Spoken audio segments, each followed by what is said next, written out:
Chapter 5. Joan Hiyashi sat with her back against the wall of the cave, studying the features of the huge black man who crouched near her, frying fish in a skillet over a small electric heating unit. "Percy?" She said softly. Yes? The Neeg part leader did not look at her. He concentrated on what he held in his hand. "Why did you stop that man from shooting me?" 1,000 reasons and none. Percy said gruffly. You and I studied Buddhism together. Buddha taught us not to harm any living being. Christ said the same thing. All those pacifist bastards agreed on it, so who am I to argue with them? The bitter irony in his voice, she did not remember it from the days when they had both been studying to be ministers, each in his own faith. He had changed, of course, and she had too. I know it isn't that simple now. Percy added, turning the fish over. We live in a universe of murderers. You can't keep out of it. Stay neutral. Wait for the next world. They won't let you, baby. "I know what you must have gone through." She began, but Percy broke in harshly. You do? You don't know a damn thing about me. But I know all about you. I know all the worms you've kissed. I know all the lies you've told. I knew when you first started to come out here, to trap me for the Ganymede military governor. Your mind is like a clear mountain stream to me. That's my curse, baby. I can see it all. Nobody can lie to me. "If you know," She said carefully. "then you know why I did what I did. You know I had to do it, so you can forgive me." Sure, I can forgive you. For everything. Not quite, except for one thing. That I can't forgive. "What's that?" For you being alive, baby. He said, still not looking at her.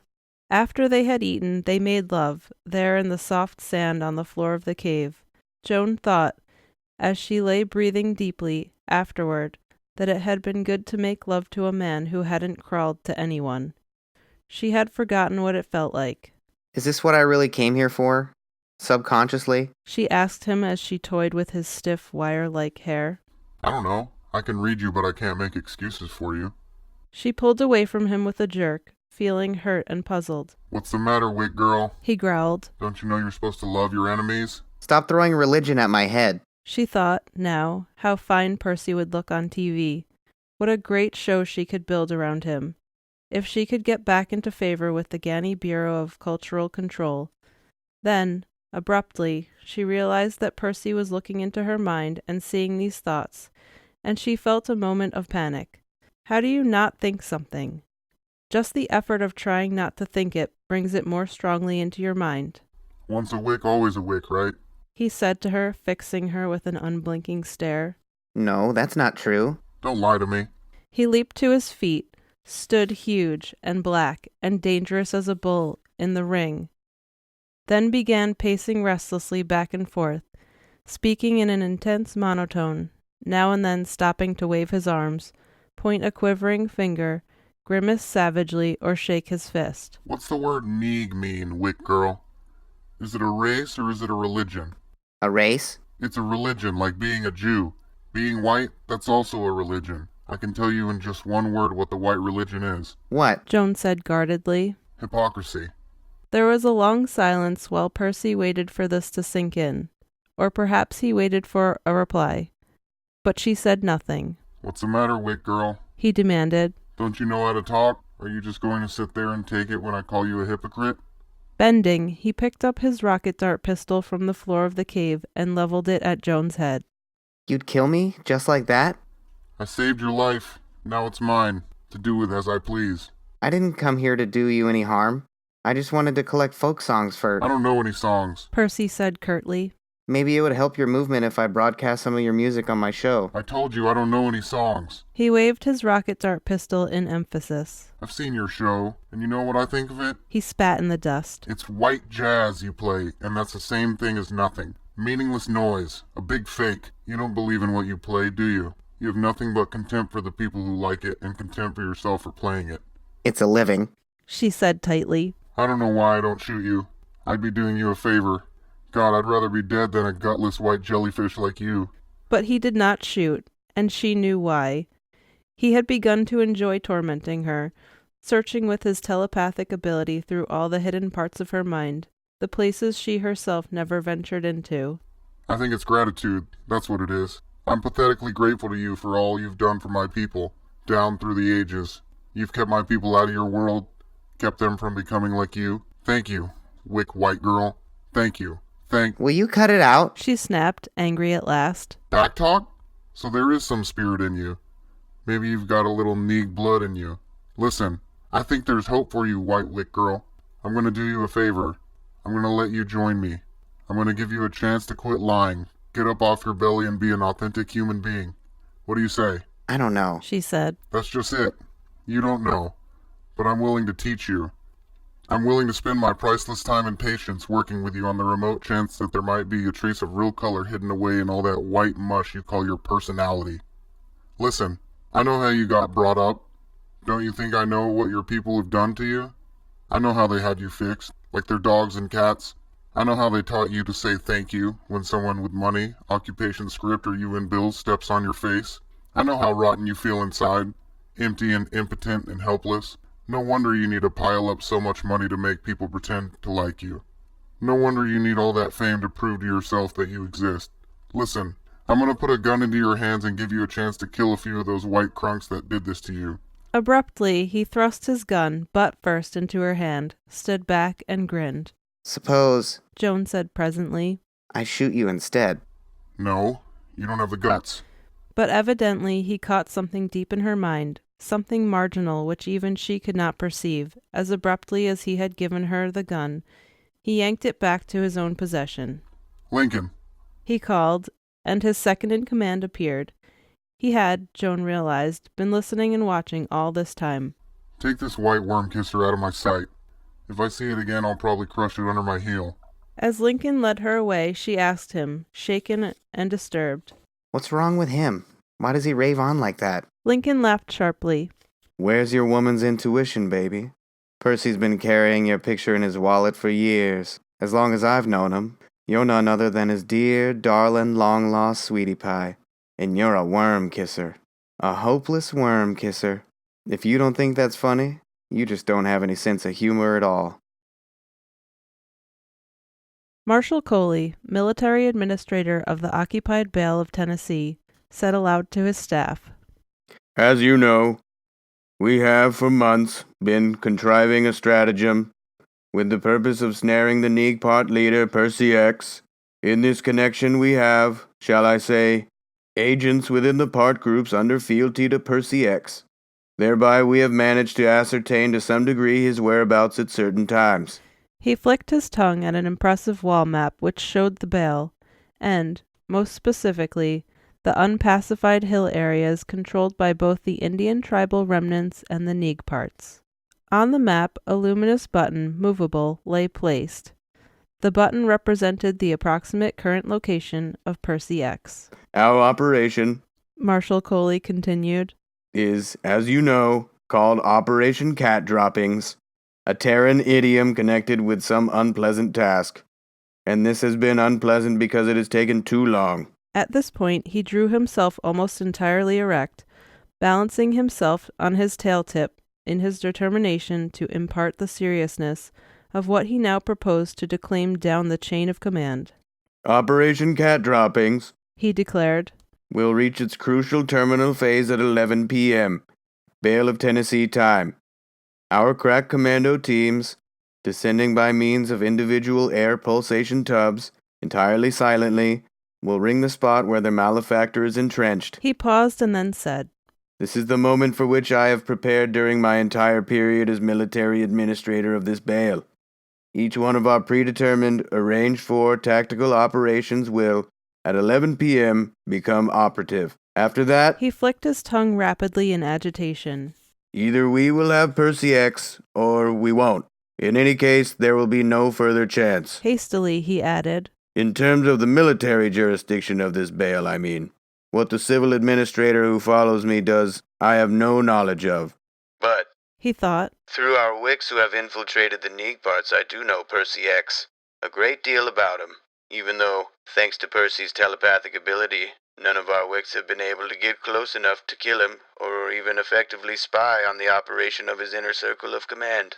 Touching a solenoid switch with his tongue, he activated a servo-assist projector mounted on his desk.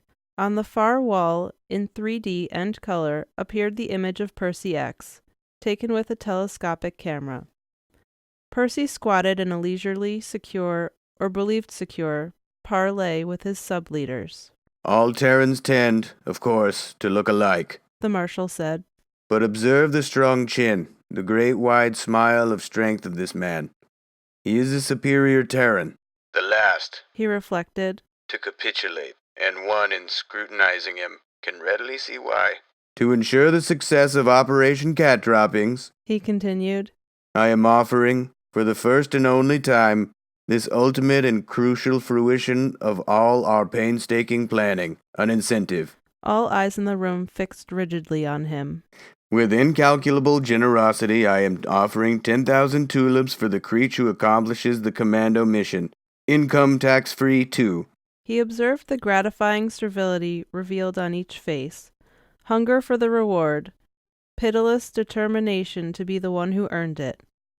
And seeing this, knew he had managed at this last critical hour, after so many false starts, to move in the right direction. This he had imbibed from Terran psychology books, how to motivate a person. Inform your subordinates, He stated. that if this long-prepared-for coup fails, they will all be smunged. Do you comprehend, all of you who repose in soft felt-lined niches, what it means to be smunged? He wove toward them menacingly, studying them with dour fierceness. As one worm they nodded. Every member of the Ganymedian military had heard of the trialless quasi-juridical procedures generally resulting in a fine of the first magnitude and 2 centuries of smudgedom on some airless rock in the asteroid belt. And then there was the money. Build an atomic pile of near-critical mass under their ani, Coley said to himself. and meanwhile dangle an addictive narcotic or the lettuce, a Terran term, before their noses. They'll come through, and I've got to too, He realized. now that I comprehend the so-called WIC agent that Joan Hiyashi was engaging in Terry Fiddle from the start. What if it got out that, in spite of his own telepathic ability, a mere Terran had outfoxed, also a Terran term, him? He still did not quite understand how she had done it. Plainly, it was one thing to read a mind and another to understand it, particularly if it was the mind of some member of an alien race. But now, thanks to the animal craft of that fawning toady, Gus Swenisgard, she'll lead me to him in spite of herself. If not, I'll be the one who got used. By her.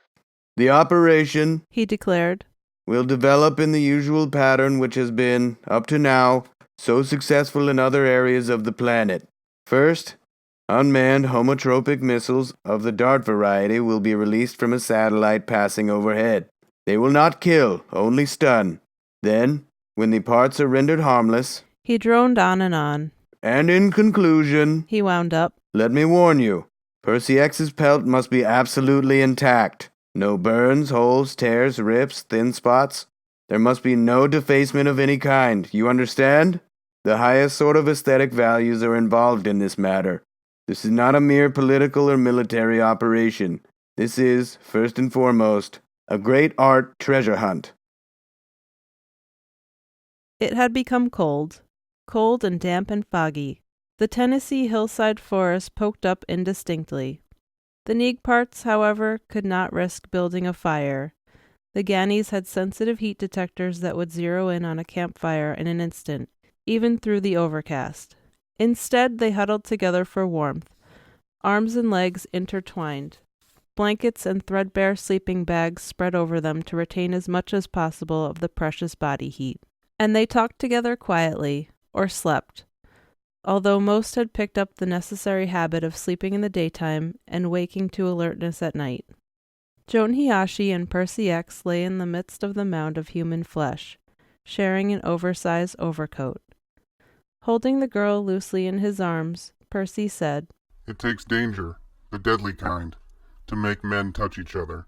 But when they do, it's good. It's the finest thing there is. But we humans have always been afraid of each other. We've wanted to think of ourselves as spirits without bodies, our minds that triumphed over matter, not as a herd of animals huddling together for warmth. I'm thankful to the Gannies for... Christ, it's cold. Joan said, through chattering teeth. Be glad that you can feel the cold. At least you can feel something. Someone in the heap began humming. Won't the Ganny sound detectors pick that up? Joan asked. There's a wind. Percy said. The wind and the sounds of the birds and animals make it hard for them to track on sounds. Another voice joined in, and another, and another. She had never heard anything like it before. Long, sobbing moans that slid up and down the scale without a break, superimposed over a rhythm more implied than stated, a rhythm that seemed to suggest the beating of a vast communal heart. There seemed to be no preconceived melody, and each voice joined in and ceased wherever the singer chose. Now more voices joined in. The tempo increased. Some of the men began to slap out a rhythm with the palms of their hands against their bodies. Joan felt the music's beauty as a pain in her chest. Her mind resisted, thrashing like a man drowning, but her emotions became caught up in the music and flung wildly downward, like a stick in the rapids. Go ahead. Percy said gently. Record it. Evidently he knew that she wore a micro-miniaturized tape recorder disguised as a wristwatch. Take it with you when you go back. It doesn't matter after all. He, too, seemed moved by the music. If those worms finally manage to finish us off, at least our song will still be around, to make you wicks uncomfortable, to remind you what a man sounds like. With tenderness he ran his hands through her hair, and froze. He had come across something small, round, and metallic, something in her hair. Ouch! She cried as he jerked it loose. Quickly, expertly, he examined it by matchlight. A radio. He muttered, then threw it as far as he could into the darkness. Jumping to his feet, he shouted to his men. Move out! Move out! Scatter! This damn Wick girl was bugged. They may be closing in on us right this minute. Without a moment's hesitation, they scattered, guns at the ready.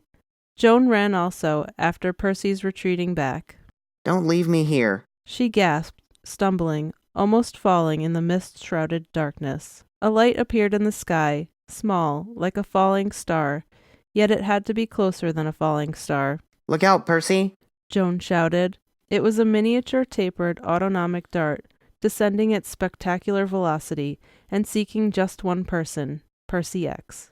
Lincoln raised his laser rifle and, with a skill that showed an almost automatic reflex, he shot the descending dart out of existence. Another. Percy snapped. To the right.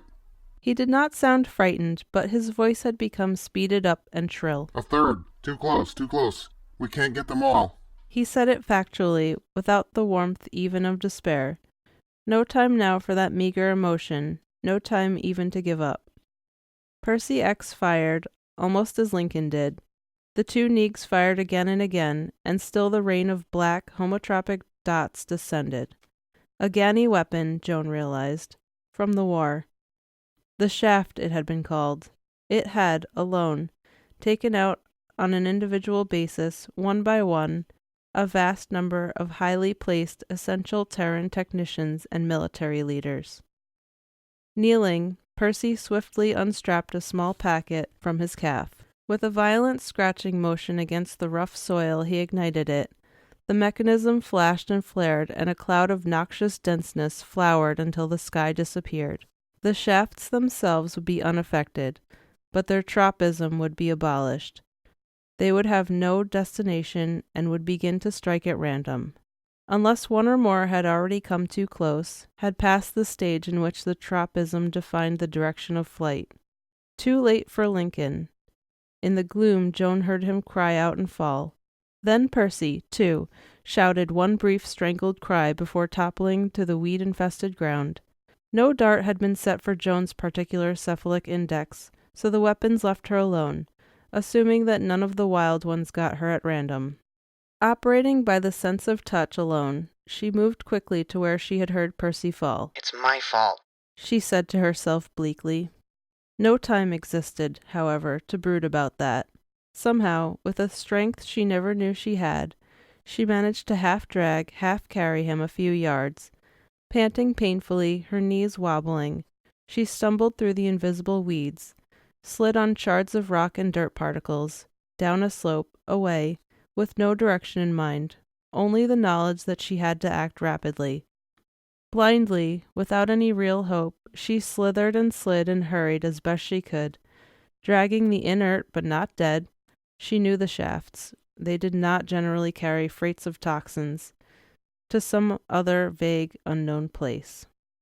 Ahead, a shape, upright, moved. A Neeg part. She thought with relief. She said gaspingly. They got Percy with a shaft. I'm trying to get him out before the next step. She panted for breath. The upright, metal-encased figure, like some artificial chitinous reflex entity, said, I am the next step. It lifted a hand weapon and aimed it at Joan. This does not stun. It said in faultless but overly precise English. You are my prisoner, Terran, as is he.